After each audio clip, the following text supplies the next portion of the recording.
how, as a message to people who are watching this and trying to work their way through, a lot of young people who are trying to navigate this increasingly perilous minefield of divisive politics in today's day and age, how do they know, what are the heuristics they use? What are the signposts they use to understand, am I on the right path?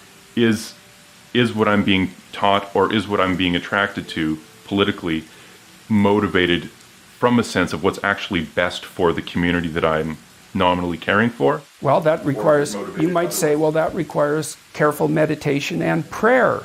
You know, if you wanted to be traditional about it, I would say you have to determine, this is a process of soul searching. What are you oriented towards? And the answer could easily be nothing. Well, this is why I produced the Future Authoring Program.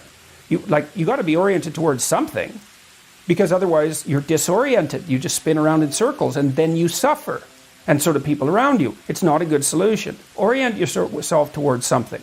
You have to figure out what it is. What will work for you? What goal would justify the suffering of your life? Start trying to piece that together. You're going to get better at it. But it's a personal process. And you should use your education to inform that. So you need a personal place to stand, because otherwise you're going to be handed a place to stand on a plate. And it may be one that makes you a puppet of someone else's goals.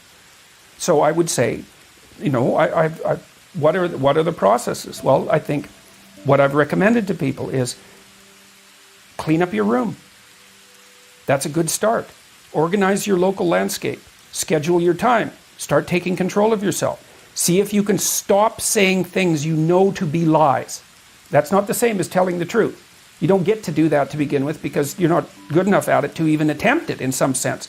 But everyone can stop saying things they know to be falsehoods. They can use their own damn definition of falsehood. Right, but in your definition, importantly, I think, in your definition, falsehood includes the higher level moral truth. Yes, it's living wrong. You can say something that is literally true, but of course, like you said earlier, it's a black truth in the sense that at a moral level, you're saying something to cause a social effect that is actually negative. I would say, stop saying things that violate your conscience, instead of stop saying things you know to be untrue, because we run into the truth problem. But I would say, here's another idea. Stop saying and doing things that make you feel weak. Just all you have to do is pay attention to that. Some things you do will make you feel disintegrated. It's a physiological sensation. Disintegrated and weak. It's something that Carl Rogers commented on. He thought about that as part of, now I can't remember the word. It's something like integrity. But that isn't the word he used. But some things improve your integrity and some things disintegrate you. Now, the things that disintegrate you, you often do to impress other people, or because you're taking a shortcut, or you're escaping what you know to be your moral obligation. And your moral obligation stems naturally from your aims. Like once you have aims, you have moral obligations.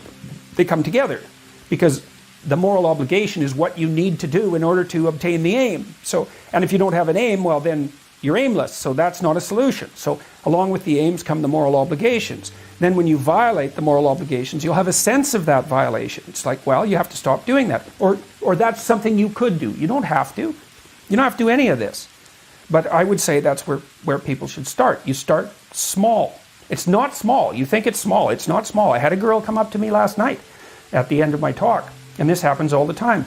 She said, I started cleaning up my room last year, and it completely changed my life. She said, your room is an externalization of your mind. And that's right. That's exactly true. To the degree that you're in your room, the room is you. Now, that isn't how people think, but that's okay. It doesn't matter if they think that way. That's how it is.